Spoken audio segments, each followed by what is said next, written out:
views, comments, and stories you're about to hear may not be suitable for some. Listener discretion advised. I'll give you a good reason why my house is not complete. I have a professional wrestler and a gangster rapper building my house. All right now, boys and girls, we want to introduce... Mom says when I wear this badge, you're supposed to treat me like a man of the law. Dave Sheridan. I did poop my pants a little bit on purpose. I wanted to. Oh, so. You did it. CJ Creech. I actually got on Facebook a friend request from a member of ISIS this past week, which was really freaking weird. Have you seen your beard lately? The Dave and Creech Show. Now here's your hosts, Dave and Creech. Like the beard, man. You're looking good. Thanks. It may be gone soon. I don't. It's more laziness than anything else. As I'm sure you can relate. When you have a beard. When I have a beard, it's usually because of laziness and the fact that razors are like $20 for like. They keep stacking on razors. It's like you get the new Gillette 7. You know what I mean? It's. I just don't know how many more razors you need. It's why don't they make one good blade that would cut instead of. Now you get another one behind another one behind another one, then a Zamboni, then a shovel, then what Well, what we need to do is go back to the straight razor days. I think if we could all straight razor ourselves, we could sharpen ourselves. We'd only need one razor for the rest of our lives. I think, right? Yeah, it's true. Except we'd have a lot of happy accidents. Yeah. Oh, I don't know how happy, but yeah, they would be. The wife might be happy. Somebody in the family might be happy that it happened. But it's kind of funny. You have this lumberjack beard, and then you got Cudlitz, who is sort of known for facial hair. I know, right? He's clean shaven. I just took it off. It was the longest it's ever been for me. It was probably 6 inches long, 7 inches long. Wow. Yeah, mine's much longer usually, but we're talking about beards. I just cut mine too. I just cut mine off too. Did you take off your quarantine beard? Yeah, I was getting really long and out of control. I had Josh, to shave you're not because Canadian, my right?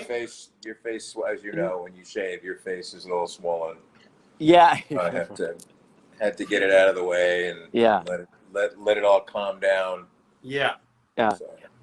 When you no, I'm not Canadian. No, who's Canadian? Well, no, I'm up in Canada. I'm not Canadian. Are you in Vancouver? If you were growing a hockey beard, like one of those hockey playoff beards or something. No, I didn't know. Is hockey? Are they doing hockey now again? I found. I don't know either, Josh. Lame. Okay, good. I'm glad someone else. They're doing NFL. That's very exciting. Are they doing hockey again? They doing hockey? No, hockey's actually in the Stanley playoffs right now. The Stanley Cup playoffs. Wow. Yeah. Well, I guess you wouldn't know. I pretend like I know what that means. It's cold in those stadiums. That's all I know. Yeah. So why would the beard have to come off? Do you have a role you might be doing or what? Oh no. No, it's more just that I think I get too many comments. It's a little unruly too. I don't really know how to tame it. I think it's a little bit of an art, right? I mean, you need someone to trim it. You need someone to grease it. I mean, I guess presumably you, but and I kind of have fun with the Mr. Potato Head kind of thing, where you cut off a little bit and then you have a mustache. And, I think it's kind of fun. I don't know. Is that? I did that. Go if you check out my last. I was going to grab my phone. My last Instagram post was a series of me. Yeah. Removing. That's pretty weird. Step by step. Yeah.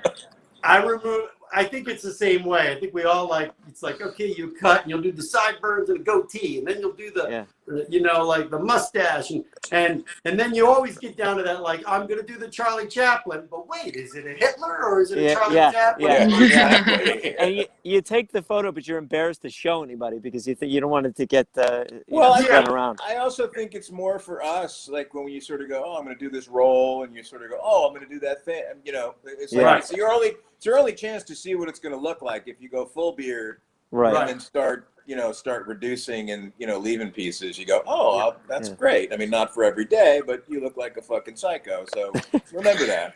Is there a female comparison? Like, I mean, Katrina, have you ever gone it's hair color, I guess, right? Hair color, or I don't know, or hairstyle. Hair color, I guess. Yeah.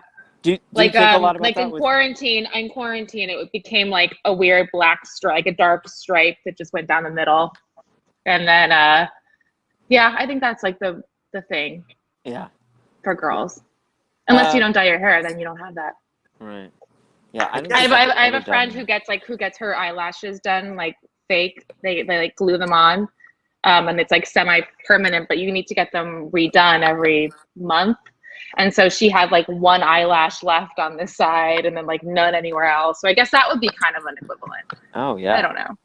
Yeah, that'll definitely change your look. How's everyone? Before we change the subject from your beard, the one big all right. thing. One more. And by the way, I this only is a great allow beard. 3 different tangents on the beard, but okay. No, This is your final. Cudlitz knows Final beard. That's a tangent. really good beard, especially with your mustache. You got a really strong, great stash. You know, there. my brother says the same thing, and he is very envious because he can't seem to grow. I don't know, genetically, he didn't get the mustache gene. He didn't So, get your yeah. You got it from one of somebody else. I Tom Selleck down the line somewhere. Yeah. Your Uncle Tom Selleck, exactly. But the thing about growing a beard to that extent is it does hit this stage where so much food or so much crap. It's Ugh. That's the part where you have to trim. That's well, you can't. It's amazing. It's like a sponge. Have you had Cudlitz? Have you experienced that as well? Where you can drink something and then or take a shower, and you also need a separate towel just to dry off. Your beard. Or you could take your lip. You could take your bottom lip and suck like that. And you actually get like another like drink of coffee out of it. Exactly. Like I finished my cup. Oh no, there's more. Yeah, there's more. Yeah. So what do you do? Like every time you eat or drink, you have to like clean it off? Pretty much. Or it dribbles down. I mean, you drip it all over because it gets stuck in here, and then it's awful. It's just awful. Sounds delicious. You can avoid it. You can trim it, but think about the period, like, because this is natural. So we got to go back to the dark ages. What the heck? They must have just had crap, Just constantly. Yeah. I mean, the other thing is, I don't know. I mean, I really don't want to keep talking about beards, but so maybe I won't even say what the other thing is. But yeah, that's the gist of it. Well, we're here for Sex Drive. We all have one thing in common. We're all in Sex Drive, and I had a great beard in Sex Drive. Just to let you know, you had beard. I was scared. You had a lot of facial hair. Yeah, they made me trim it. They said it was too big. The studio people were like, "Oh, that's too big. Let's bring it down to like a Rockford Files bad guy level, not right." They. Well, it may have seemed like a little too Amish in a way because there was that Amish. There's an Amish storyline. Maybe. Yeah. I don't know. So. But yeah. Awesome. What next? Everyone in you guys in LA? You're in Toronto, and everyone else in LA? Can I ask? I'm in California, but not LA. I'm south. Charleston. Okay. Oh, Yeah. Charleston. Hello, Creech. Nice to meet you. I've never met you, so nice to meet you. Nice to officially meet you, yes, sir. So I wasn't sure this is a real thing. I half expected a bunch of dick pics on the screen or something as soon as I chimed in. Does that make it a real thing then? Give Dave some time. It's a different type of real thing, yeah. Yeah. But I'm glad to see that it's actually people that I've met in real life. I mean, but I've met half of the people on the screen. Well, the top half, not the bottom half. Well, there you go. Okay. Yeah, not you guys. I don't think I've seen. I bumped into Josh once. We bumped into each other. What, like 5 years ago? Where did we bump into each other? I don't know. I forget. It might have been as another Jewish-looking young man. No, it was you. Because we talked. We were like, "Fuck, what was it?" But we definitely had coffee in Santa Monica once. That was like right after. A few months after. But then we literally bumped into each other just like random, and it was like, hey, and we were both putting it together. Yeah. But I don't think I've seen Katrina, and I apologize for people who are just tuning in because my internet blows. So it's literally like you're watching your Ring camera. Like if I move fast. Yeah. But hopefully you can hear me clearly. Oh yeah. Okay. Yeah, they just may think they're drunk when they're watching. Like, why is that middle? Yeah, exactly. Is that the way the Ring camera looks? You're saying? Kinda. Yeah, depending on when you check on it, it sort of like skips frames. But So if a delivery guy's coming, it looks like the Flash is delivering your package, like really? Sorta. That's great. Nice. It works really Yes. well for identifying people. Exactly. That's the whole Yeah. point of the whole thing is like, Stop. who the hell put the burning shit on my my door? I can't. It must have been a superhero. Must have been Flash, or it was the Black Lightning, or whoever. Whoever's really fast. Black I think Sonic the Hedgehog. Yeah. there you go. That's it, to Ooh. bring Marsden into the into the fold. There you go. How often does sex drive come into your life in terms of somebody mentioning it or you thinking about it? I'm genuinely curious. I don't know. What More everyone's experience with it. now than more recently than probably even 5-6 years after. Yeah. Oh, wow. I agree. People Even are in and do it like when I'm doing conventions now, and Yeah. that's mostly with the Walking Dead stuff. But Yeah. people are like, "Oh my God, Sex Drive! You remember Yeah. that?" I'm like, "Yeah, I remember that." Yeah. Yeah. You're like, and that's the end of the conversation. No, it's like they love the movie. They loved it. Yeah. I always wonder. As someone who grew up, and I'm sure Dave and Creech, I don't know I haven't grown up how yet, old you are, but I'll let you know. But no, but John Hughes movies. Yeah. We grew up with John Hughes movies, and this to me always read like a really wonderful story in the vein of a John Hughes movie.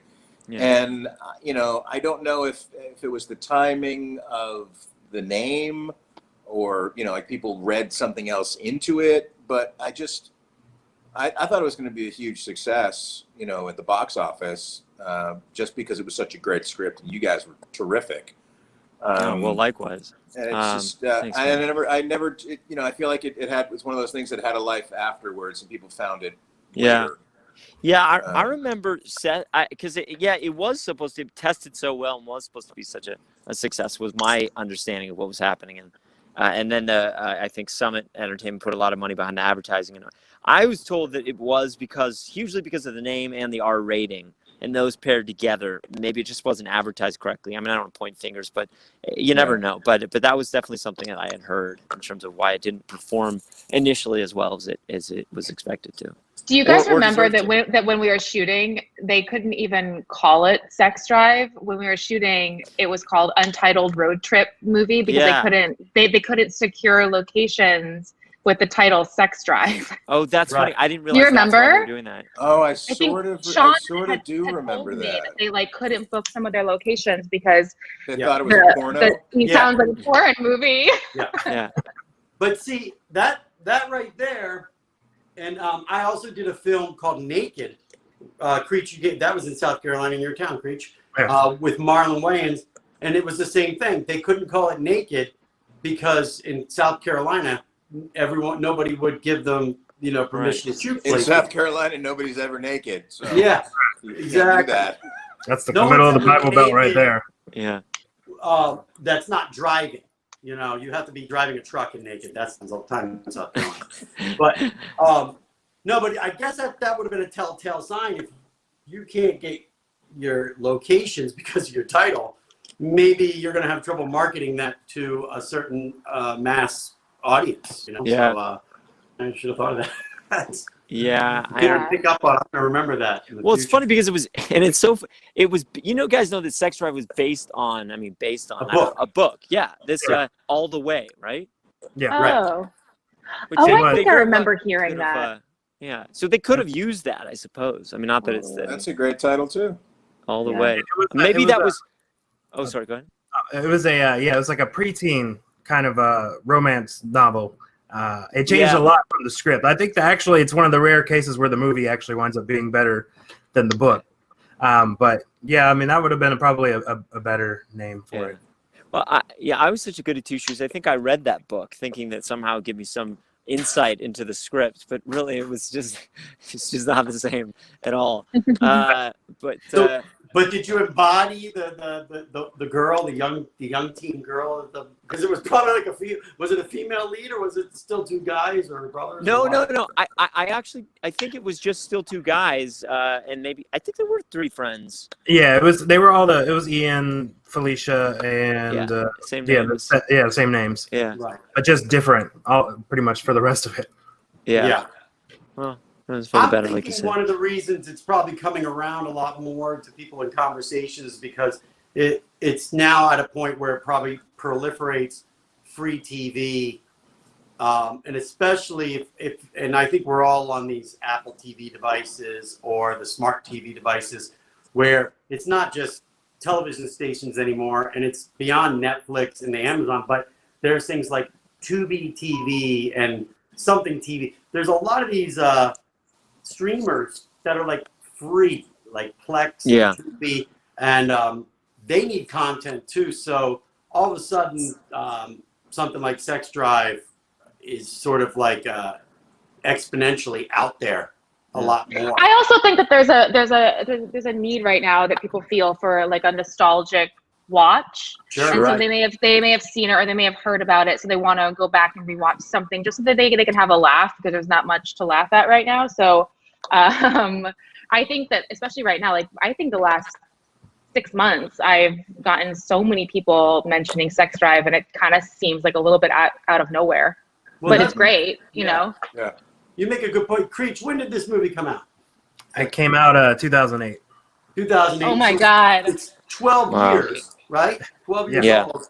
So if you were 15, which is like a prime age to go to a rated R movie in the theater, and we were still in theaters at that time, or just even HBO or whatever a year later, then you would be 25, 26, and you're in quarantine, and you're going back through things that were in your teen period, and now. So not to make Cudlitz and I were fine because we were already old when we shot the movie. You guys were the young people making the young person movie. We were the old people on set with young people. I remember when Katrina. You remember? I still remember you went to Immaculate Heart Academy in New Jersey. How do you remember that? Because that was. Why did we talk about that? Well, because where in Jersey? I could bring her down, but she graduated. I'm from Wyckoff, New Jersey, in Bergen County. Oh, yeah, I'm from Lakewood. My mom lives in Lakewood right now. Right now?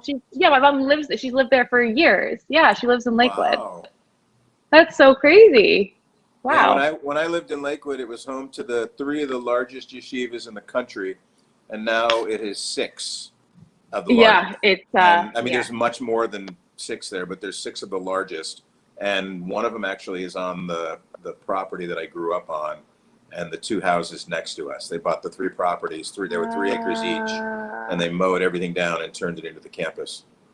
It's like it's a beautiful, beautiful little town. Yeah, it's really nice. How did everybody get their roles for the movie? Like, how many auditions do you have to do, or things like that? Who wants to start? Josh, start. Go ahead, Josh. Dave, do you have one? I mean, I'm sure you do. It's so weird. Also, I guess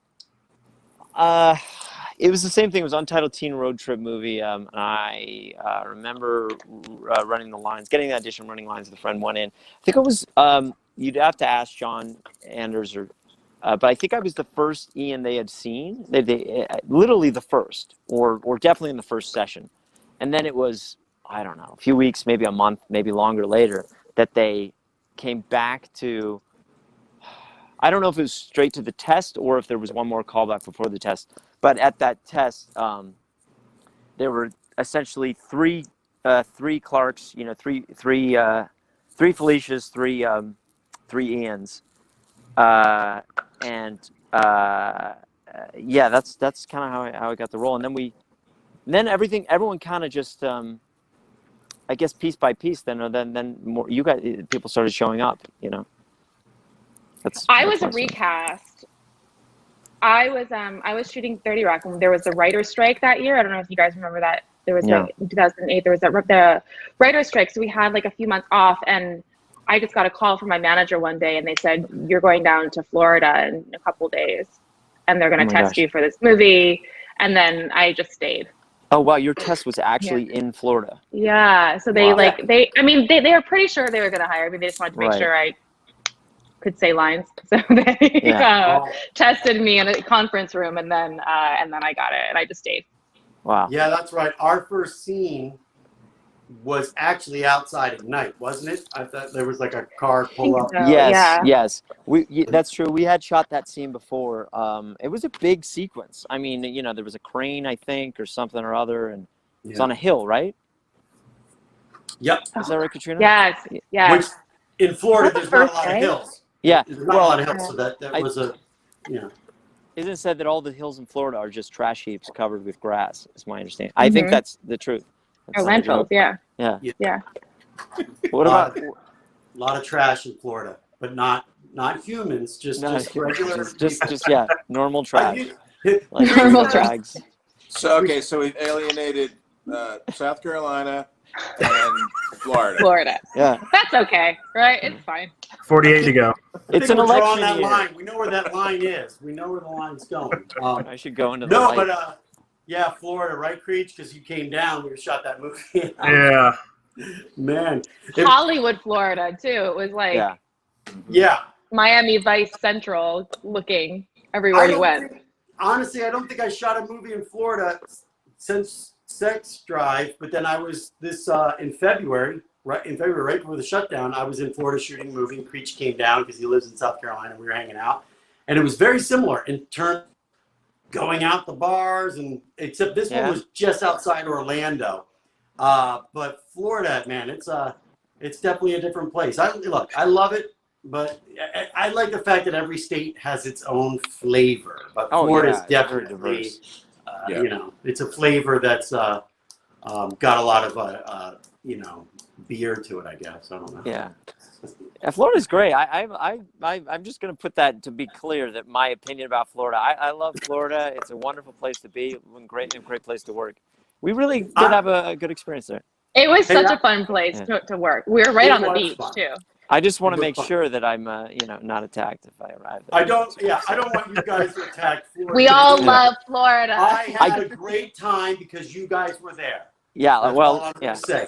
Florida, I'm not scared of Florida like these guys. You see, no, not me. You come at me, Florida. I'm right here. You know. I remember, Dave, one time, I think, was it a bet? If you're legally allowed to leave the state, come at me. But I know you're not. Yeah, most of them exactly. have those house arrest things. Most of the time. Around their ankle.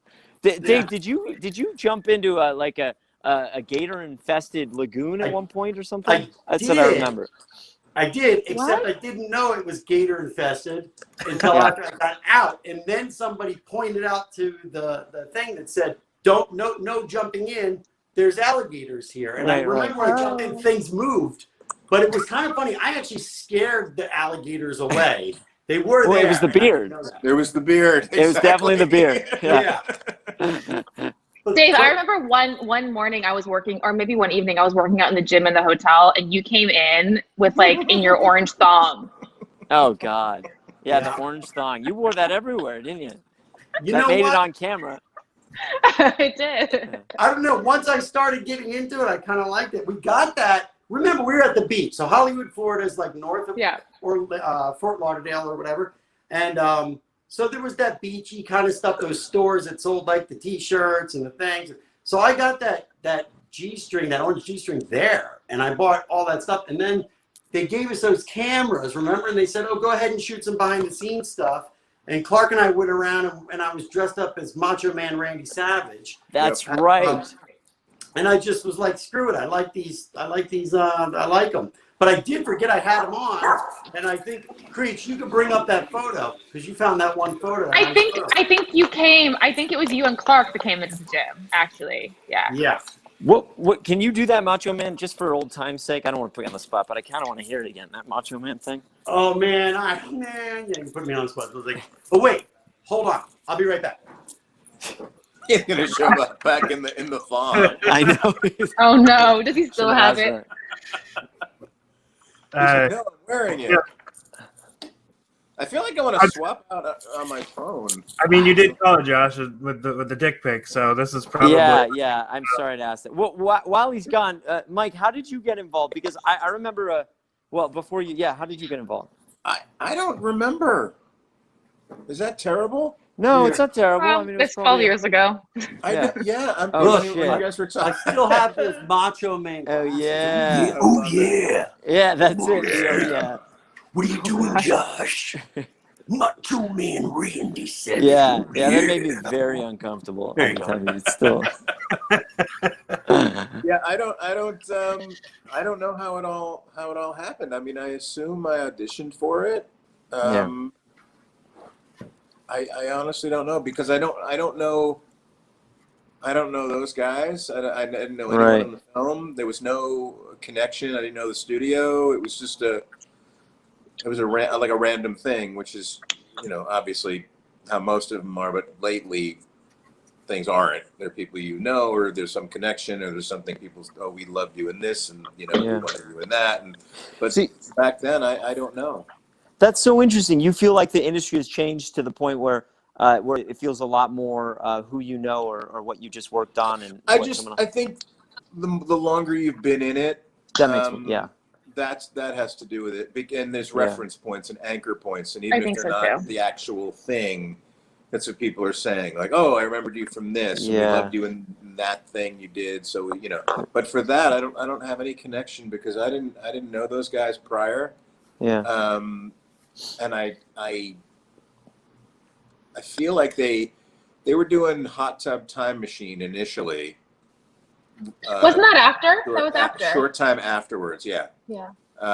That's when I had other contact with them, and then they were no longer on that project. In the first iteration, they were there, and I feel like there was some more contact, but I don't think I've had any contact even with the guys since. Maybe on Instagram or Twitter or something, but no. And I loved them. I mean, I had a great time. I thought you guys were, honestly, and I've said this earlier, you guys killed it. It was such a fun project to be on. And that last scene, the fucking don't fuck with the donut and just Marsden and everybody it was so much fun. It really was. It had a really epic conclusion too. Yeah, it was fantastic. Well, and you're right. I mean, I feel like the movie very much could have been in anyone else's hands. I do attribute a lot to Sean Anders and John Morris. I mean, it really would have been just very forgettable. I feel like it just could have been a bunch of sex jokes and just one of those teen movies that wanted to be super bad and just wasn't. And I think that they really brought a lot of class to it because they knew what they wanted to make exactly. Like the John, there's like some mentioned. funny stuff in it too. I mean, some it was funny. It's funny and heartfelt.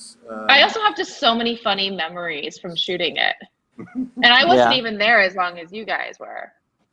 But what comes to mind? Well, I have one memory that doesn't even have anything to do with any of you, so I'm sorry, but I had a sinus infection when we were shooting that. I got sick, and they had to send a doctor to my hotel room, and so the doctor came to my hotel room, and he brought 4 students with him, like medical students, and they all showed up at my hotel room. And I was like, what kind of doctor was this? Yeah. He was like a set doctor. He came to my, I don't know. I mean, looking back, I'm like, what the fuck was that? But back then I was like, okay, I guess this is what happened. He brings 4 medical students, 1 woman and 3 men. And he's like, is this okay? I brought my students. And I was like, okay, I guess. I don't know. And so then he had to give me a shot. And instead of just giving me a normal shot, he wanted me to give me my shot on my butt cheek. No. So he made it gets worse. He had me lay down on the bed, and and they all were watching me like get a shot on my ass, and super embarrassing. But right before he injects me, he slapped my other ass cheek to distract from the pain of the needle.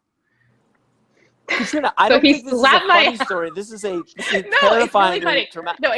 It's terrifying. Yes, it is. But the funny part is, later in the day, I go on Facebook and I have a message from one of the medical students, and he's like, "Hey, I was one of the medical students in your hotel room. I'm so sorry that he slapped your ass." And I was like, "Okay." Anyway, to me it's funny now, but Okay, good. Well, yeah. that's what but I'm And it was pretty he's like, horrifying oh, at and the by time. the way, I'd like to take you for coffee. saying. Yeah. No. I'd like to back that up again. So, who booked this? Who did you talk to about booking this? Production Okay. booked it. Yeah. Yeah, it wasn't like I called like a random place. Yeah. And That then, is unreal. And it's my first time I ever had a doc. Were you in this hotel room by yourself, and then these 4 people came in? Yeah, but he was a licensed doctor that the crew said, that like our production said. Yeah. But there was no one from our production with No. him. I don't know. Jeez, I know. Florida. I It's know. Florida for you. Florida. I'm Yeah. glad you can. That's what I told you, Florida. See, Josh. I laugh about it Florida. now. It was pretty You horrifying never then, to but defend yourself, Yeah. Florida. This is what happens. These are doctor visits in Florida, not here in California. Yeah. Great healthcare. Really good healthcare. 4 Yeah. times the healthcare. In fact, but now I know when I have to take those shots to tell the doctors, like, just slap my other You ass. just smack Slap my your ass cheek. it did distract me from the shot. Confuse me what you're Yeah. doing. I don't know if I'm getting a shot or a slap. You know? Does that work for any shot? Like if they're giving you a shot in think the arm, so. can you ask them to slap your ass at the same time? Is that something that I don't know is if that'd be distract- appropriate, but Well, I mean, I don't say but yeah. I'm gonna ask. I smack my own ass. They check Yeah. you smack your own ass. Yeah. Can you slap my butt? Anyway. Like my prostate. It Wow. helps, Well, thank you for sharing confuse that. me that your thumb is up I'm my gonna butt. bring it up to HR. sharing. No, I mean, Yeah. I feel like I should tell someone, but you know. Yeah, Yeah. it was 12 years ago. I know. I survived. No. I would have. But Anyone else have funny stories? I can't beat that one. That's I just wish. It's just like it's like one of those like it's like every time I tell that story, everyone's just like, "What the fuck?" It's just one of those crazy. If I would have known, I would have definitely gotten sick too, because that sounds like a good time. That's the kind of stuff I'm up for, Florida. You know? Dave. If we had scenes together, you never even told me you had a sinus infection. I think I had like kissing scenes with you or something. Did we? Well, they had to delay production for I think like 4 or 5 days while I got better. Oh, that's I didn't know that. Okay. Yeah. Hey, Dave. I seem to remember you had a very funny audition story. Is that right? Yeah, and I'm going to tell that. Let me just back up. Unique. I don't want to, preface it by saying it's funny. Maybe it's just very not funny. I don't know. Yeah, I might not tell it funny either. So, and then we have to go back to Florida. Yeah. So that's Florida's fault. But just on Katrina, no, I do believe, because how old were you when we shot the film? Me or 12, Katrina? 12 years ago. I was. You were 18, right? Or 19? No, I was 20. 20. Wait. Well, 20 Yeah, I'm turning young. 32 tomorrow, so that's 12 years. So yeah, so I was 20. Yeah, okay. Well, I was close to 40. And so we had scenes. And I think I had to kiss you. I can't remember. But it was inferred. I mean, I think there was a thing where you gave me and I was going, pepper grinder. You know what I'm saying? Yes, I do remember. So, in that conversation, when I found out you were 20 and I was literally 20 years older, and then I was like, oh, man, well, I can't wait to tell my wife I'm in this scene with this 20-year-old. And that's how it came out that you went to Immaculate Heart, because that's her high school. So she was graduating. And then I was like, oh, we have to call her now. Hey, hon, my co-star went to your high school. Oh, maybe I know her. I go, no, she graduated 20 years after you. I got to go, Pike. That's funny. I forgot that. So my audition was, speaking of my wife, because my wife was actually the star of the audition, was my wife went into labor on our second kid as in the waiting room. So oh my God.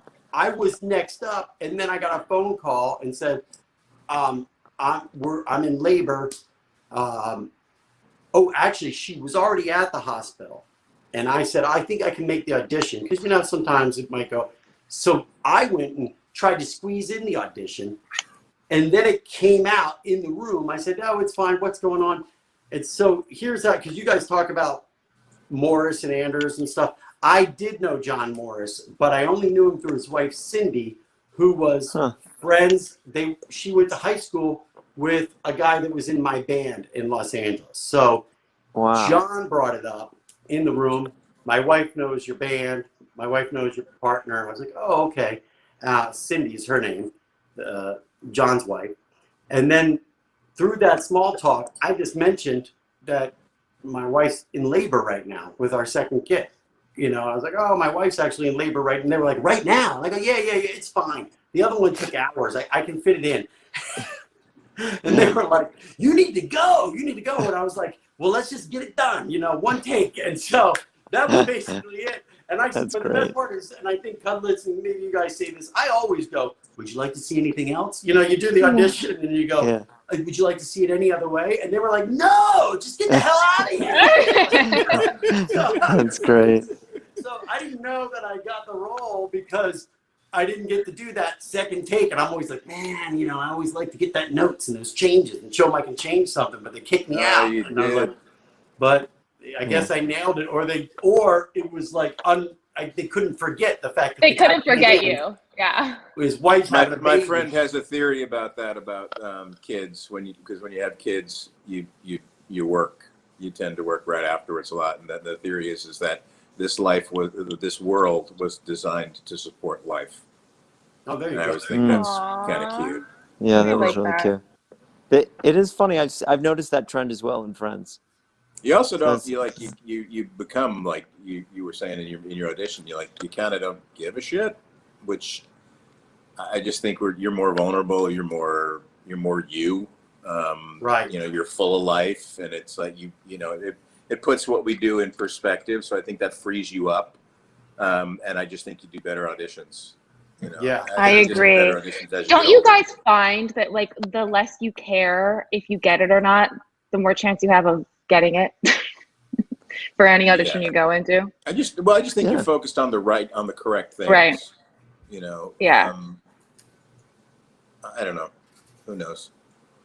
Well, just to preface that story, to put the exclamation mark on it, is that Cindy, that's John Morris's wife, and my wife Laura, they ended up being like best friends. So for Cudlitz and Josh, how hard was it to not stare at Duarte's balls? I was looking at his balls the whole time. Nice. Oh, wait, which balls? Wait, what? Oh, Brandy's father in the movie, the old guy. Yes. Those balls, those were real balls. Yeah. They used the prosthetic balls first, and then he kept shifting, and you could see they were prosthetic, and they were, at some point, I believe, and you, Josh, you may know this, you remember this clearer. At some point, the guy was like, well, I'll hang my real balls out. And everyone was like, are you, like, what did he just say? And everyone was like, all right, let's see what they look like. And he pulled his balls out, and they got the part. I literally could not make eye contact with anyone. So wait, he did that. That was. He just pulled his balls out because he's supposed to have his balls hanging out in the scene while he's sitting there, and it's supposed to be we turn and look at him. He says something about purple soda or something, and we turn, and we look, and we see this guy sitting there with this, literally with this. You know, it's scripted. It's scripted. His balls are hanging out of the side of his boxers, and they had made prosthetic balls. Because who's gonna hang their balls out? Well, apparently we got the guy who's gonna hang his balls. It wasn't even that he was willing to hang his balls, but that his balls were perfect. I mean, they were perfect balls. They were perfect for the role. Yeah, basically, this guy had the long, droopy balls already. Yeah. They're preparing balls. The poor makeup artist who probably already had to get down there with the fake balls multiple times, and they're like, why can't you get it right? It's like, well, his real baggy balls are kind of getting in the way. Like, I can't work around them. They're pushing. I don't even know if they know that they're real balls. I think like officially they're not real. Like, well, yeah. I mean, does it change the rating if the MPAA knew that they were real balls? I think you can see balls because I did it. This is such a weird conversation. It's my favorite thing all week. You can see. Because you can see male genitalia on film and not have it be X-rated as long as it's flaccid. Right, so right. And those were definitely flaccid. And those were absolutely flaccid balls. So I think that may have been at the point where there was a potential that it was going to be PG-13, maybe. Right. You know, but it definitely was something that they were not. They didn't want. They wanted it not necessarily talked about that his balls were hanging out. Yeah, it was a close shave of PG. I literally actually. that I rest mean, of that you know, scene, I was looking past her and like I could not make eye contact. I was laughing so hard. Yeah. I couldn't look at anybody. He was a real sport. I mean, he really was a good guy. I actually I remember him very, very fondly. He was totally game for everything, and he was really sweet. Yeah, I think that is there a dedication to him in the movie? Because I believe he passed away before the film got released. Oh, Unfortunately, the wife Yeah. in that, the mother, that was Cindy. That was Cindy's mom. That's John Morris's Oh, mother. okay, yeah. Yeah, you want a She- can of purple? Yeah, she passed away. She passed away about a year ago. Oh, May. Oh my gosh. I think it was May. Aw. It's been a little over a year in May. Yeah. Wow. So Well, we're losing I'm them. glad And we then, of had course, that. Yeah. Yeah, and then there, Seth Green, as you know, he's still alive. So Say, Jesus, what's going on here? Breaking news. That's not that long ago. I hope that. I hope we he's should have okay. called Is he him. We okay? should have called him. I He's should have texting. done my phone. I'm videotaping my phone. I probably could have just called all these people now on the spur of the moment. So, yeah. I remember it's funny when Sex Drive didn't do well, it was Seth who said, I don't remember when he said this to me, but it was one of the more reassuring things I'd heard, because it was very disappointing that the film didn't do as well as everyone expected, and especially to go through the kind of the hype that before leading up to the release. And Seth, knowing that it was a good movie for what it is, it's a very good movie, and I firmly believe that. And I think the fact that people still talk about it is firm truth as to that. Saggy balls. As firm as saggy balls. Not firm balls. Yeah, but Seth said to me, I think he said it's we're all it's a good. Essentially, it's a long game thing. Like, this movie's not going to go away. It's going to take a while. And I bet he knew that from, in a way, not to compare it, because I don't think it's comparable. But the first Austin Powers was not a success, on its own right. But of course, it then had a huge following thereafter. And I assume that's where he kind of got that, that it's not going to go away because it didn't do well on opening weekend, And I don't know. I thought that was really Things smart. are just different now too, and so I think it's really cool that it has this second life. Yeah. Let me ask you three a question, and Creech, you too, because Creech, you just recently watched both versions, right? Yeah. Oh shit. Yeah. I've never seen the fictitious directors. What do they call that? The director's cut, uncut, unrated? Unrated cut. Yeah. Unrated. Have you guys ever seen that? No. I feel like I've seen parts of it. I've never watched it all the way through. I was told not to watch it all the way through because it's kind of crazy. Yeah, they green screen in a lot of male and female nudity just randomly throughout the movie, and they use a bunch of alternate takes, so you'll see the same scene over and over, but just your different takes, and that's where the Peppa Grinders scene is actually in that version. There's like a whole scene with Dave and Katrina that was cut from the full version where it makes Dave's character look even dumber because he knows Felicia's in the back seat. And then Katrina's like, what the fuck are you doing? She knows everything now. And that's when you grab her by the hair. So yeah, like it's interesting, but it's definitely, the R-rated cut is the version to watch. Yeah. Yeah, well I they didn't did know there was that. another John and Sean made that unrated thing because the studio was like, oh, you have to do an unrated, and they're like, but it's already rated, it's rated R, and we pretty much used everything we shot, so there wasn't too much. So they went back and said, let's just make it completely gratuitous on purpose and stupid by putting the green screen. It was a play on the unrated thing, like who tunes in to see a little bit more TNA, so let's just make it like hee-haw-ish, where it's, I think a lot more people do than we think. It became like a Roger Corman deal.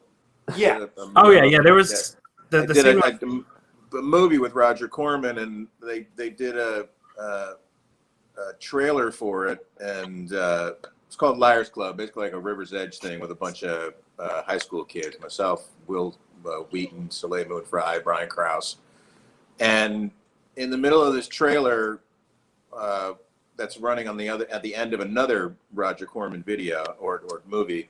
They show scenes from the movie, and then all of a sudden there's this car chase and this building explodes, and then Dennis Hopper comes on and says, Dennis Hopper's not even in the fucking movie. But he's in a River's Edge. Yeah, but it's like all this stuff just to get people to sort of like come watch the other thing. Sure. Right, nothing to do with the movie. So I think that may have been in the vein of that. Oh yeah, Sure. there's a scene with when you're chasing Clark through the cornfield. Yeah, it shows him. He runs out the trailer, and then it cuts to a tight shot of just a black man's penis while he's running, and then it goes back to Clark running. It's pretty hilarious. Oh my God! The reason I brought this up is I'm wondering if that is just played on. Is that on Netflix? Is that on HBO? Like, no, I think you have to. Yeah, I'm just saying. Is there anybody that watches that and that's their only experience being like? So if they come up to you going like, dude, I really love Sex Drive. It was great. And that's the version that they're watching. And you're like, but you don't know that that's what they watched, and they don't know they watched a version of it. I mean, I don't know how someone would watch the unrated version, from what I understand, and think that it's a good movie. I mean, it would just be a shit show. That's my point. So if somebody comes up and that's what they watch, and they go, "I loved it, man. I love that movie." You're like, but you didn't know that's what they watched, and so. I remember when we did the cornfield, we did the truck hit, where I get hit by the truck. Yeah. And they had me on this ratchet thing. Oh yeah. They yanked me sideways. It was like a cable. They put me in a harness and they put a cable on me sideways on that was attached to my side. And they were, like the instructions were like, all right, we're gonna do a countdown. We did a couple of tests where the guys pulled it, but then it was this mechanical thing. And it said it's gonna yank you out. We're gonna shoot it clean with you just getting yanked out, and then we're going to not move the camera. I'm going to bring the truck in, and we're going to shoot it just with the truck. And the first time we did it, they're like, all right, once we put tension on this thing, like you got to, keep your body stiff and don't move because this can like really, really fuck you up. And I was like, okay, got it. So we go through the whole countdown. It's like 5, 4, 3, 2, 1, blow. And nothing fucking happens. And they're like, all right, don't move. Don't move. Don't anybody move. I'm like, what the fuck is happening? Like, don't move. This thing can snap your back. I'm like, what do you fucking mean it snap my back? I had to like disconnect everything and restart and cycle the whole thing over. And then we had to do it again. And I'm thinking, well, y'all just instilled all kinds of friggin' confidence with that little maneuver. Yeah. Holy shit. I hadn't even thought about that till you talked about the cornfield. The stunt team was from Florida. Cudlitz. Yeah. Florida man. They're reckless down there. Those stunt guys were pretty legit. I remember going out with them several times, and they would always like come back the next morning going like, I go, oh, where'd you go afterwards? They go, we went fighting. They all ended up fighting at bars. You know what I mean? They were pretty. Well, I'd worked with those guys a couple times since. Yeah, is that right? Is it Buzz or what's? Do you remember the? I remember the dad. The dad's retired by now, I think. Yeah. I don't think he's passed, but he kind of worked his way to Florida. I think he started out in LA, and then they wound up in Florida. He was doing the last time I saw him was doing CSI Miami. Yeah, that's what happens. You start in LA, things go well. You work your way to Florida, then you work your way on a David Caruso show. And then the only thing left is either Cuba or Bermuda, and you disappear in both. So it doesn't matter. But yes, that guy Buzz. I don't remember if that was his name, but he was definitely like a Colt Seaver. Chip. Chip. Yeah. Whatever, man. It sounded it was a badass name, and it sounded he's got scars to show you what that's his resume was the scars. You know, that whole thing of like, look at this. You know? Yeah, it's so great. Yeah. Great. Oh. But I remember, did you guys get questions from fans? Yeah. We did. Somebody from Instagram wants to know, Josh, how uncomfortable the donut outfit was. I mean, I would say the most uncomfortable part about it was the fact it was the heat. It was very hot in there. Certainly in the humid weather of Florida, but I liked it. Getting in and out of it was a little difficult, but I took a fondness to it. I really felt, and I guess it did. Never mind. The more I talk about it, the more I realize how uncomfortable it was. It gets it did way down your shoulders. So you had these indents in your shoulders, like a big backpack. But I had I actually take a lot of pride in that I had remarkable dexterity with that mouth, moving that mouth at the same time. I've never had. It was so funny. I know it looks so bizarre because it's so entirely stupid and so funny. It's so ridiculous. So ridiculous. Yeah, but I like to think that I have a special ability in that department, moving the mouth at the same time. I didn't know that. Puppeteering. I know people at Jim Henson. I could totally get you in there, man. Please do. I mean, is it on your resume, puppeteer? It is not. I think I need I need one more credit to get me into the Muppet Union. Exactly. Yeah. No, I actually didn't know you were moving the mouth. I thought that shows you the budget that we had. They're making the actor like not only do you have to hold the gun, flip the thing open, but just down here, just jiggle this. You know? I mean, it was a little.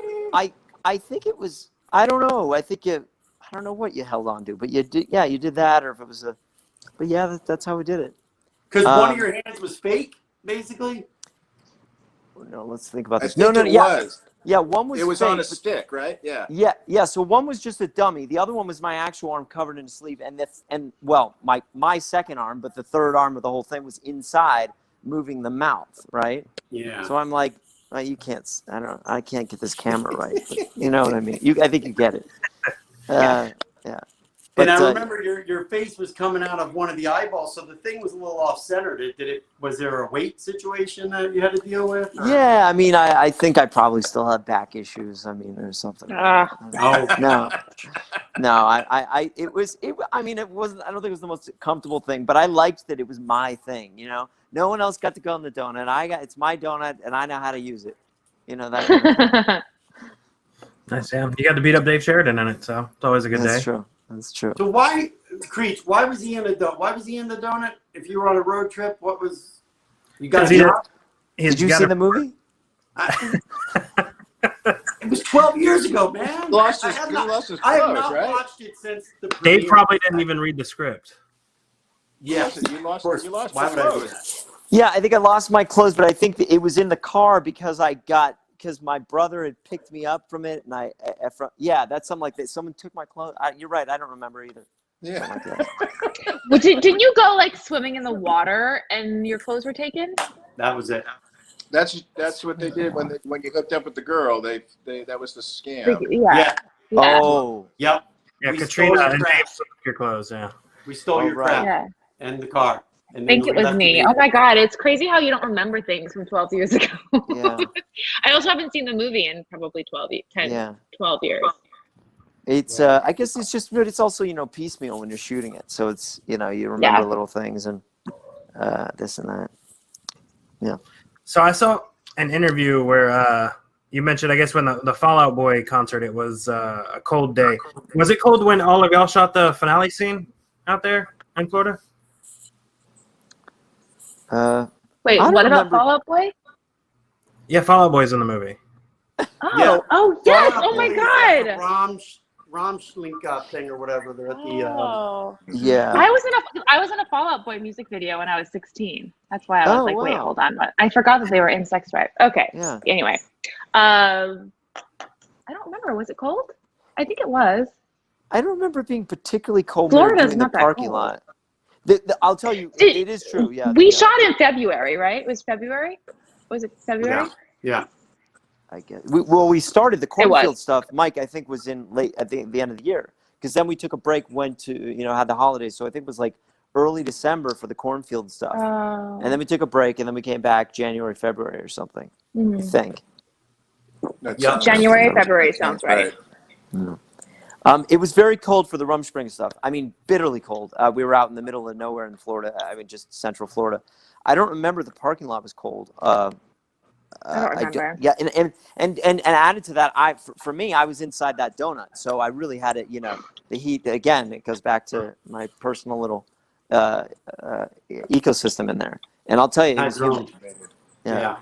I worked on a show a couple years ago, and someone who I became friends with on the show walked up to me at one point. She goes, "Oh, my friend was the Amish girl, the Rumspringer girl."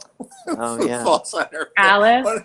One of the funniest fucking things in the movie. One of the funniest bits. Her when she just falls straight out. Face plant. Just, oh my yeah. And she's like, "Oh yeah. yeah, she was in that movie." I go, "I never met her. I didn't do any of the Amish stuff." But I love her work. But I love her work. Yeah. She's very funny. There's a lot of really funny bits in the film. I was trying to remember really quick. Maybe Josh, you might remember since you were there. Then, what town was the Amish stuff? Because that was an hour. That was a little further away. Yeah, that was like I said, Central Florida. I don't remember exactly where, but yeah, they drove us out and put us in a little motel or something for a couple days that it was, and all the Fall Out Boy was there, and everything outside of the barn and inside the barn. But yeah, it was freezing. I mean, it was that wet cold, and I didn't know Florida got that cold. I mean, it was just. I didn't know either. And we had to pretend, of course, that it was kind of we were dressed in short sleeves. Poor Amanda, I think she was in probably this thing that's on the cover of the film here, where she was in this thin top and who knows what else. I mean, at least I don't know. I think like a hoodie or something like that. Now, last week, Dave wound up showing us some of his mementos that he's taken home from various movies. Did any of you take home any mementos from the set? My mustache. He did take it home. I have the seat back for the director's chair that it says Untitled Teen Road Movie on it. I think I have that too. Doesn't it have like a speedometer thing or a time thing or something? It has something on it. I was clearing out my garage during lockdown and I found it. Yeah, because I made think I it just to the garage. Yeah, it's hanging in the garage. I was doing the same thing. I think everybody went through their junk drawer. Wow, everyone did. Clean stuff out. That's what, right, Creech? That's what brought it up the other day on that podcast, because I was just going through a bunch of stuff a couple months ago, and then I have the stuff I did keep, and then I have the stuff that I'm like, I don't want any of this anymore. But instead of me throwing it out, I've just been packaging it up and mailing it to friends as if it's like things that like, hey, I wanted to send you this, but it was just crap I wanted to get rid of, So try it, guys. It's fun, because then your friends think they're like, oh man, he thought of me, but it's really you're just regifting your junk, So yeah, Well, but they actually care. Because it is actually cool if you're not in the movie. Right. I signed it all. I'm like, here you go. Here you go. Yeah. That's nice. Yeah, it's the second life. I have, hey, Creech, I actually have the belt buckle. The belt buckle was a flask. It was that's great. A little flask that I remember that. Sat inside the thing. So I kept the belt buckle from that. That's cool. That thing, yeah. I don't know where the donut is, and not to go circle back to it, but I was given the two of the yellow shoes. Oh, cool. Wait, Yeah. 2? How many yellow shoes were there? What? How many yellow shoes were there? No. Well, I think there were a few pairs or something, but I was given I was given one of the pairs. I think by Sean. Got it. Yeah. So that's my. Do you still have them? He's wearing them right now. Yeah. You just can't see. Have you run a marathon? Every night, babe. I dare you. You really should go to the gym in those things. Come on, man. Yeah. I mean, there was some running in those. I think the donut did run, so you had to get used to that too. Yeah. And I did a little bit of research, and apparently there's $1,000 worth of shoes hanging from the tree that y'all throw the shoes on. What? And it took 2 production assistants 2 days to hang them all up. And I do want to ask, how many times did it take you? Because yours is, I believe, end shot when you throw it up and it lands in the tree. Like, how many takes did that take for you to throw that up there? I assume this is a question for me because I don't even have a memory of, but I think that I was the only person there for that scene in this conversation. I don't even know. I think maybe I'd have to ask Amanda. You know, yeah, I don't have a great memory for that. Now that you're mentioning it, I think that actually it was we had to keep throwing it. It wasn't a different take thing. It was like a keep rolling until we get it. So I have to reset and roll again. There were $1,000 worth of shoes. That's what was in the. That's in the tree there? crazy. Yeah. Wow. What happened to those shoes? Well, Are they still in the come tree? on, like, tennis shoes are. $100 No, they took them down. now. They It's like said 10 pair. Yeah. It's not like. Yeah. They didn't go to Ross. They went straight to. What size were those shoes? Holy crap! Yeah. Are they still there? Go shopping. In Florida. Put them on eBay. Yeah. Anybody else have any other memories that they that's striking them right now? Just a lot of drinking. A lot of drinking. Yeah, I remember a lot of drinking. I just remember a good time. The only other thing that I never forget, I will never forget this, and this was with Clark, myself, and Seth Green. And you guys remember the hotel we stayed at? I think it was. Is this the casino story? No, the casino was the one that he told where I jumped in the water and I didn't. Oh know yeah, that. that's right. Yeah. No, we were just out of the regular bar, but remember there was those pedal cars on the beach. They were like, you would need like 6 people to sit it, and like they wouldn't go very fast. It's like a booze bike thing, right? People drink on them. Yeah, you'd have to and they would lock them up, I guess, but we found one that wasn't locked up. So I said, and we tossed a few down. So we said, let's get it back to the hotel. And it was my idea. And because I had this brilliant idea of let's take it up to the top of the parking lot garage. We'll just bomb the parking lot garage. Oh Jesus! With the thing, and Clark had a boom box, and I remember he was just so in the MGMT or whatever that management band at the time, and he had some boom box, and we had that on, and we bombed the thing, and security, of course, came out and tried to stop us, but there was no way of steering the thing, and then we just parked it. They told us just leave it there, so. We still, I just don't know who came and how they got it back. You know what I mean? That's really funny. From the beach, so. I think Clark was at the center of every fun memory that everybody had. Like I remember drinking with everybody one night, with a bunch of people one night, and then it ended up just being Clark showing me videos of Stella. Do you guys remember the comedy sketch group Stella? Yeah. Anyway, he was he loved Stella, and we just were watching Stella videos until like the crazy hours of the morning and had to work the next day, and it was just very fun. I think he was a character. Clark, and when he was in that particular film, for everyone that knows him or doesn't know him, is compared to our characters, that thing was very close to Clark. It was really close that is. His character was really close to his character. I don't doubt that.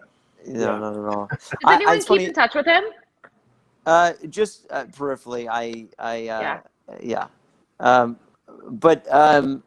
remember. It was funny how because Clark and I arrived on the same plane to Florida in December before we all went back in January and February, and they had a car picking us up. We took the same car to the hotel, and I had a rental car in my contract or something. So we get in a rental car. And Clark and I are the only people there. We were supposed to be best friends. That's what we're playing in the film. We just met each other on the plane. We're getting to know each other. And I think I said, well, I have a rental car. Maybe I don't think either one of us have been to Miami or something. She said, do you want to drive to Miami?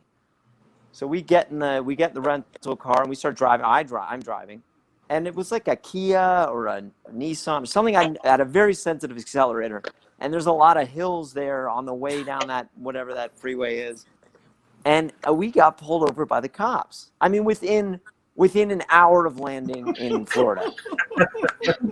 And we get pulled over, and the guy, he already has an attitude, and he sees my license, asks my license, registration, it's a rental car, and Clark's in the passenger, and he sees I have a California license, and I said, I couldn't have been going over more. I wasn't even looking, and Clark's like, are you serious? Why? Well, you gave me. He's given his kind of, Tennessee or Arkansas rather, drawl, And I remember this guy flipped. He was kind of on the fence of whether he was going to give me a ticket or not. And Clark finally just flat out asked him in his, kind of snarky Southern drawl. He said, is he giving him a ticket? And the guy just flipped the switch and said, as a matter of fact, I am. I'm giving him a ticket. And that was it. And I had to go to traffic school, the production called production, just to get out and to get the points off my license. And I blame Clark to this day. The guy was not going to give us a ticket until Clark, in his smart ass, way of saying, asking a question, I blame Clark. So that's what I literally getting off the airplane. Oh, within an hour. You and Clark had a scene. Yes. That your characters from the movie. Yes, exactly. That was what was so funny. I mean, it was that was just the most nicest cop in the world. When you told production, did they think it was funny, or were they? I think Sean and John thought it was hysterical, and then it was Pam Weiss. I think it was Sean's assistant, or she was in production. She was very helpful about it, and she's like, here's the traffic school, here's what you have to do, here's how many hours you have to do to get it off your license. She helped the whole thing. I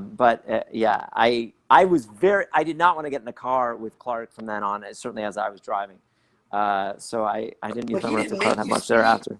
Did he make you speed though, or you just didn't? No, I don't think he made me speed. I think that.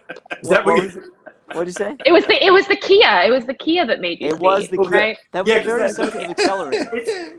It's really hard to go to court and go, Your Honor, it's the Kia. The Kia made me speed. Oh yeah, those fast Kias, those muscle cars. You just touch the. I like how you said it's a sensitive Kia. It was. You touched the accelerator. The Kia had a sensitive accelerator. But did you go to traffic school in Florida then? No. But I think I must have. I think it was online. I think it was online. I don't think I went anywhere physically. I think I would remember that. Yeah. Fortunately, but yeah, it was a few hours of I don't know how long to get out of a speeding ticket. I don't know. 8 hours usually. 8 hours. Is it 8 hours? So it's 8 hours at school. And let me tell you, why? I guess what?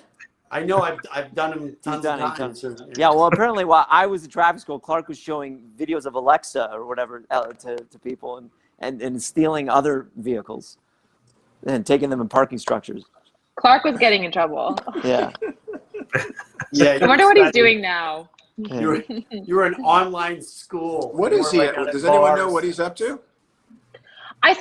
He just joined Instagram, and I saw not long ago. Because I looked him up when we were doing this, and he just directed a movie. Yeah, he just did. I haven't seen that, but I want to see it. It's pretty good. It's good. Yeah. Yeah. It's good. Really good. Yeah, I liked it a lot. Because actually, Creech, what was funny about that one was the connection was there's a guy named Jeff Chase. Did you meet Jeff Chase on set, Creech, in Florida? Possibly, not 100%. You guys, if you saw, it's called Arkansas, but this actor Jeff Chase is 7'3" giant guy, and he's in Clark's movie. But I just got done acting with him in Florida, and that was the first time I worked with Jeff. But then he's in Clark's movie, which was shot in Florida, and the first time I worked with Clark. So it was just an interesting, weird thing. But and then after I worked with Jeff, then I started seeing him in almost. He was in if I watched 10 movies, he was in the last 5 movies that I watched. But I like action movies and the drug dealer movies anyway. So Jeff, being a big guy, he plays those. He's in a lot of those. He's pretty good, I think. I don't want to spoil alert it, but I think Jeff Chase actually does something bad to Clark. That's all I'm going to say. Okay. I don't want to spoil it, but let me spoil it. Yeah, I don't want to spoil it. No, I don't live in Los Angeles anymore, but when I did live there, directly after shooting that film, I lived in Marina Del Rey, and Clark lived in Playa del Rey with his brother and his mom, his younger brother and his mom. So I would always bike over to his pad and hang out and barbecue and stuff. So and then I moved away, and then and we just kind of lost touch a little bit, So I haven't spoken as you do. Yeah. It's tough when, and Cudlitz will know this, when I'm married and have 2 kids, and it's hard to keep up with somebody 20 years younger than you for no reason at all. Like I'm saying outside of work, it's like he had a bar life and I had, doing homework with crayons at that time life, so. Yeah. So I do think it's interesting that I didn't actually plan it this way, but I know Katrina mentioned earlier that her birthday is tomorrow. So I don't know if any of these guys want to sing her happy birthday. Oh God, please don't. Yeah. I'm gonna Happy birthday to you. Happy birthday to you. Happy birthday, Katrina. Tomorrow. Happy birthday to you. Oh, it was beautiful. Wait, Wow. Creech, I can't believe that happened. I did. on that, Creech? I did. Hey, you guys can cut that out, You did right? harmony? Yeah, this was supposed to be. We're We're just gonna loop that over and over for the whole Creech, hour. we're Oh, pros. great. We're pros, Creech. Did you see the way I did this? I had this thing on my happy birthday. You didn't do Yeah, that. you really did. No, I didn't. I'm tone deaf, so it doesn't matter. These guys have pillows. They're hanging on pillows. Singing happy birthday. What's up? Hey. You gotta relax Katrina, when you can, your birthday was serenaded by 4 men, 2 of them lying down. So It's all I ever wanted for my 32nd birthday, so thank you. Yeah. The dogs are doing it too now. You? What sign does that make you? I'm a Virgo. A Virgo. Mm-hmm. September 18th? 19th. Tomorrow. Today's the 18th. You're 18th. close. Oh, man. Yeah. He was just asking for the date in a roundabout way. I was asking because my credit card was 2 days ago. Yeah. Up. Guys, this has been great. I fun. kind of have to hop off as I've got some people waiting for me to eat some dinner. I and had a by barbecue, people, I mean then my I left. family. Yeah. Oh, no. Is there any crazy question? One more question. Is there any questions, or do we get them all? Actually, I'd say we pretty much handled most of them. I do want to give anybody an opportunity. If you got any projects, films, whatever coming out soon, or you're working on, you want to promote, feel free to do so. Yeah. What are you working on? What, Josh, got something coming up or what? I have been fortunate to be, especially in these times where things have been very strange, of course, this year. I've been doing a lot of voiceover this year. So I have a show that we just got our second season, which I'm very excited about, on a Nickelodeon called It's Pony, where I play a pony, and it's a very, very lovely, charming show, and I'm very proud of it. It's just a wonderful group of people. Cool. And so I'm really excited about that. And doing another thing that's not quite out yet, so I don't know whether I'm supposed to plug it or not. But a really cool kind of that pony thing. That Josh McDermott's not in that, is he? No, Josh Keaton is. Josh Okay. McDermott. Because my buddy Josh McDermott just got a new show, voiceover thing that he did over the summer as well. He said he's loving it. Oh yeah, I don't know. Is it a Nickelodeon one? It is, yeah. Oh, I wonder. That's why I thought. I didn't know. I'll look it up. I don't know because I know this is Josh Keaton. I don't work with the Josh. I mean, right now we're doing it all remotely anyway, so I work with myself, But I'll keep an eye out for him. Yeah. Are you a good pony or a bad pony? A very good pony, but getting in trouble a lot. So as ponies will. As ponies do. Yeah. I never knew.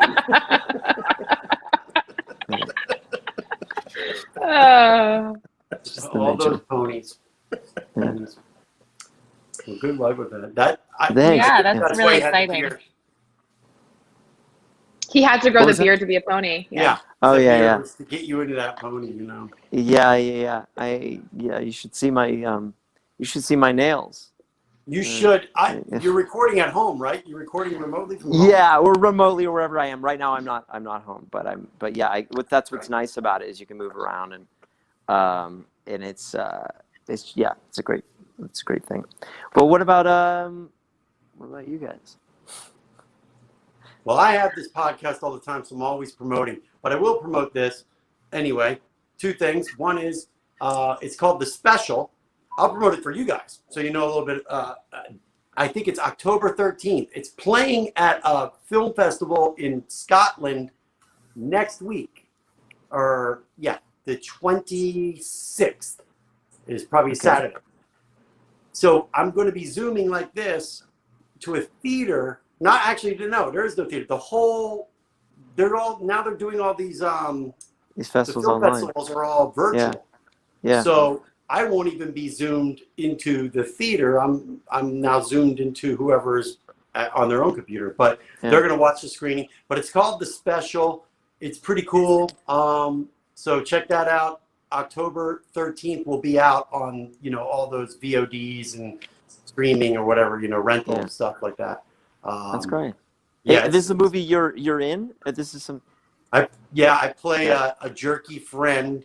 I kind of play the Clark Duke who gets the other guy in trouble, and that's all I gotta say. It's about a dick you put your dick in a box, but there's a creature in there, and that's called The Special. I get my friend The Special. Oh, The well, Special. okay. And then it's kind of Cronenberg, Twilight Zone-y creep show. Like it's a, the guy he gets addicted to having sex with this box, and he's starting to transform into a monster. So No, we've all been there. Yeah. Exactly. Right? I'm there right now. Story of my life. Same. I'm also about to launch Doofy 2020 t-shirts, and it's because Doofy, and I'm going to run a campaign commercial soon, but it's a Doofy running for president. That's because I think after what we've seen, we need a real legitimate third party guy in there that's going to really straighten up this country. Doofy 2020. Right, Creech? Yes. Yes, he says. Almost on his dress. Cudlitz is already on location for, I guess, a project.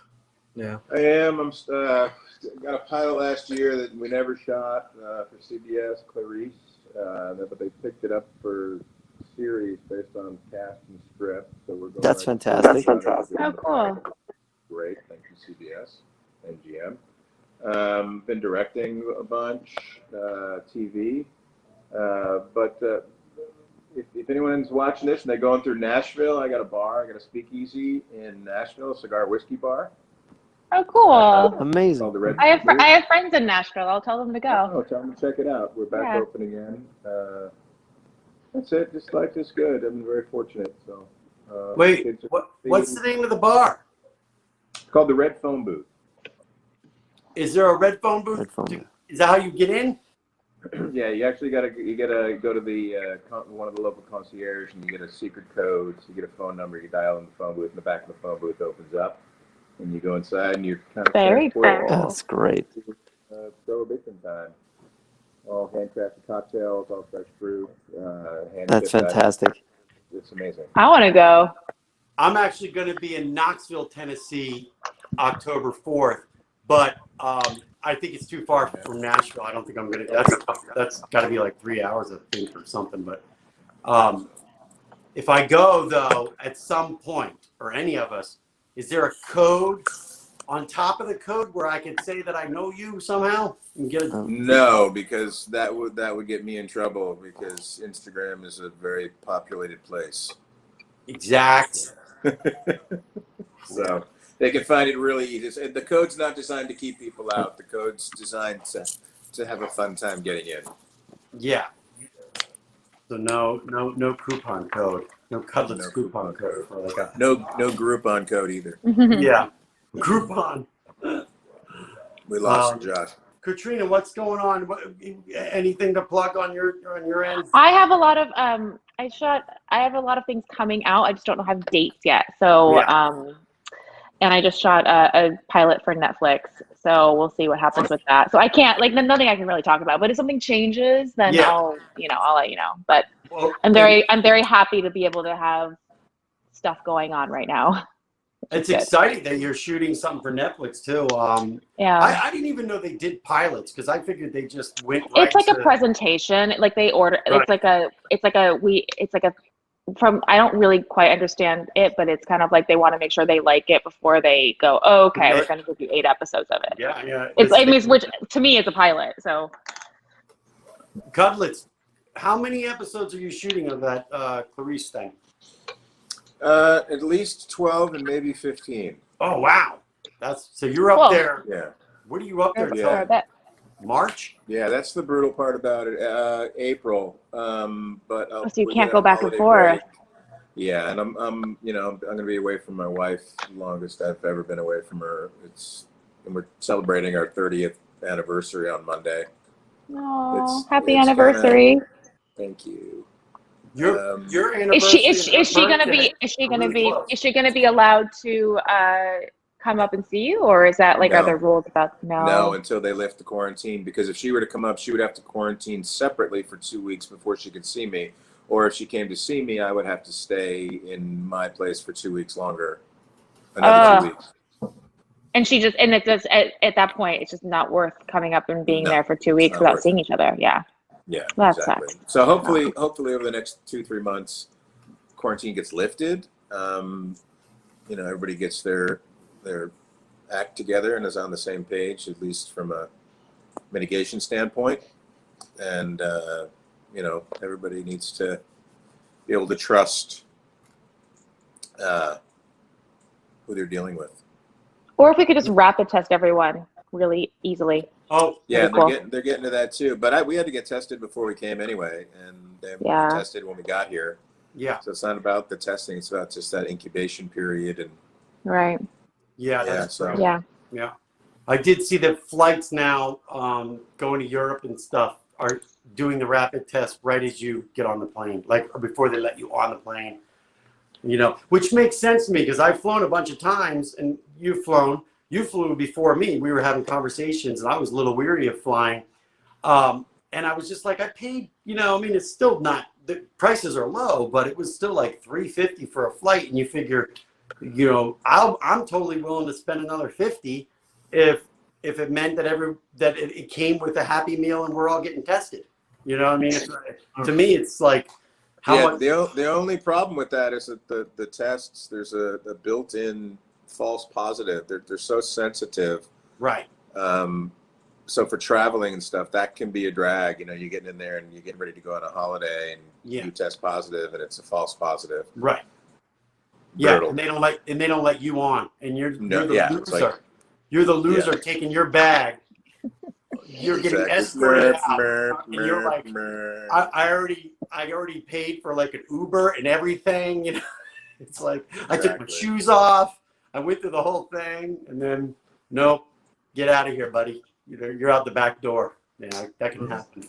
But either way. Well, it's so good to see all you guys and meet you, Creech. I'll see you in 12 years on your next birthday. Every 12 years we'll do this. Because that's what we do. No, seriously, happy birthday. We'll connect. We'll connect. We'll connect soon. Yeah. I wish you success. Hopefully that Netflix thing goes because that'd Cudlitz cool. knows television is where it's at. He's been man, you've been killing it on the TV thing. It's just been so. Yeah. All right. Well. We're grinding Well, it. thanks, Good guys. to see you guys. Good Have luck a great in your weekend. quarantine and shooting. I hope you have thank you. I hope you have a wonderful birthday. Seriously. Enjoy the weekend as much as you can. I will. Thank you, guys. All right. All right. Thanks for coming on. Bye. Bye, guys. Thanks.